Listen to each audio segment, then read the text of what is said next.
அனைவருக்கும் இனிய காலை வணக்கம். நான் உங்கள் சாத்தூர் கலைச்செல்வன்.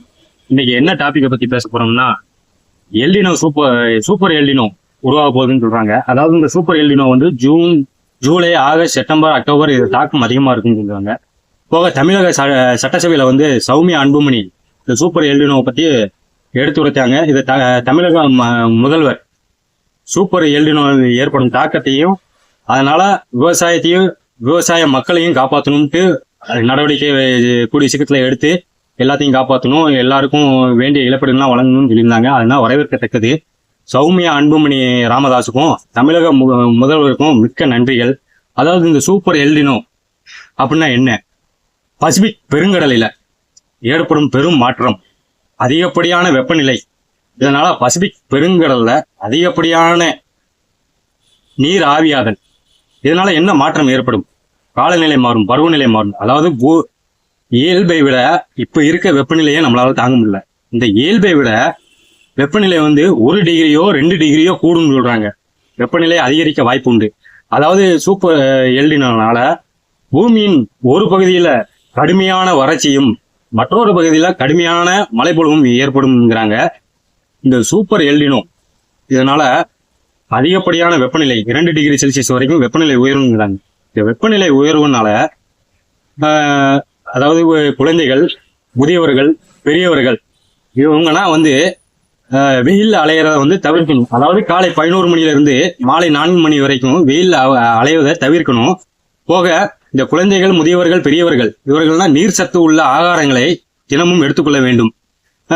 நீர் சத்து உள்ள ஆகாரங்கள் போக 3 லிட்டர் தண்ணி தினமும் பருக வேண்டும். இளநீர் போன்ற நீர் சத்து மிக்க ஆகாரங்களை எடுத்துக்கொள்ள வேண்டும். தன்னைத்தானே காப்பாற்றிக் கொள்ள வேண்டும் அனைவரும். இந்த வெப்பநிலை உயர்வுனால இந்த வெப்பநிலை உயர்வு வந்து விருதுநகர்ல பிரதான தொழிலே பட்டாசு தொழிற்சாலை. இந்த பட்டாசு தொழிற்சாலையின் முக்கிய எதிரியே வெப்பநிலை தான்.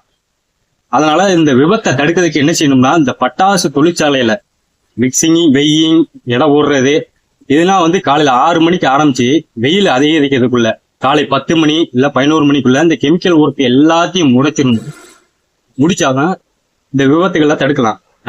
நம்மை நாமே பாதுகாத்துக் கொள்ள முடியும். இப்ப நாட்டுல உள்ள பிரதான பிரச்சனையே குடிநீர் தட்டுப்பாடு தான். தமிழகத்துல சில மாவட்டங்களில் வந்து குடிநீர் தட்டுப்பாடு மிகப்பெரிய தட்டுப்பாடா இருக்கு. அதாவது நம்ம பாட்டம் பூட்டங்காலம், நம்ம அப்பா காலம், இவங்க காலத்துல வந்து ஆத்துலலாம் தண்ணி ஓடிச்சு. அது நம்ம குடிநீருக்கும் பயன்படுத்தணும், வீட்டு உபயோகத்துக்கும் பயன்படுத்தணும், சமையலுக்கும் பயன்படுத்தணும். பிறகு கொஞ்சம் கொஞ்சமா போக போக போக ஆற்று நீர் வத்த ஆரம்பிச்சது. நம்ம என்ன பண்ணோம், போர் நீரை அன்றாட தேவைக்கு பயன்படுத்தணும். ஆற்று நீர் வந்துச்சுன்னா அதை வந்து குடிநீருக்கும் சமையலுக்கு மட்டும் பயன்படுத்தணும். இப்போ என்ன ஆச்சு, காலநிலை பருவநிலை மாற்றத்தினால போர் தண்ணி தான் பிரதானமா நம்ம பயன்படுத்துறோம் அன்றாட வாழ்க்கைக்கு. குடிநீரை விலைக்கு வாங்குற நிலை, அவல நிலை ஏற்பட்டது. அதாவது இப்ப விருதுநகர் மாவட்டத்துலலாம் குடிநீர் வந்து குடம் 20 ரூபா 30 ரூபா அப்படின்ட்டு விலைக்கு வாங்குற நிலை ஏற்படுது. அதனால தமிழக முதல்வர் அவர்கள் குடிநீர் பஞ்சத்தை மிக விரைவில் தீர்க்க வேண்டும். அதுக்கு என்ன செய்யலாம்? தமிழகத்தில் உள்ள அனைத்து நதிநீர்களும் இணைக்கப்பட வேண்டும். அனைத்து நதிநீர்களும் இணைத்தோம்னா நீர் பாயாத இடத்துல கூட, அதாவது மழை காலத்துல வந்து அதிகப்படியான மழை பெய்யும் போது ஆற்றுல நீர் பாஞ்சி வேஸ்டா போய் கடல்ல கலக்குது. இதை வந்து அனைத்து நதி நீர்களையும் இணைத்தோம்னா எல்லா பக்கமும் நீர் பாய ஆரம்பிச்சிடும். எல்லா பக்கமும் நீர் பாய ஆரம்பிச்சுன்னா குடிநீர் தட்டுப்பாடு நீங்கும், விவசாயம் பெருகும். முக்கிய பிரதானமே எல்லாரும் போர் போட்டு தண்ணியை அன்றாட தேவைக்கு பயன்படுத்துறோம். தண்ணியை உறிஞ்சிக்கிட்டே இருக்கிறோம், தண்ணியை சேமிக்கல, நிலத்தடி நீர் வற்றிக்கிட்டே இருக்கு. இது ஒரு பெரிய பிரச்சனையா பின்னாடி வந்து நிற்கும். நிலத்தடி நீரை நம்ம அதிக அளவு பயன்படுத்துறோம், நம்ம சேமிப்பதை விட அதிக அளவு பயன்படுத்துறோம். இது ஒரு பெரிய பிரச்சனையா பின்னாடி வந்து நிற்கும்.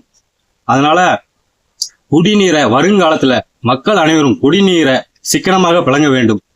போக தமிழக அரசு வந்து மக்களுக்கு ஒரு ஆணை பிறப்பிக்க வேண்டும். அதாவது என்னன்னா, அனைத்து வீடுகளிலும் மழைநீர் சேமிப்பு அவசியமான முறையில் செய்திருக்க வேண்டும். முதல் ரூல்ஸ். 2வது ரூல்ஸ், அனைத்து வீடுகளிலும் வீட்டிற்கு ஒரு மரம் வளர்க்க வேண்டும் அப்படின்னு இந்த 2 ரூல்ஸை போடணும். 2 ரூல்ஸை போட்டோம்னா வீட்டுக்கு மரம் வளர்த்தாலும் மழைப்பொழிவு கிடைக்கும்.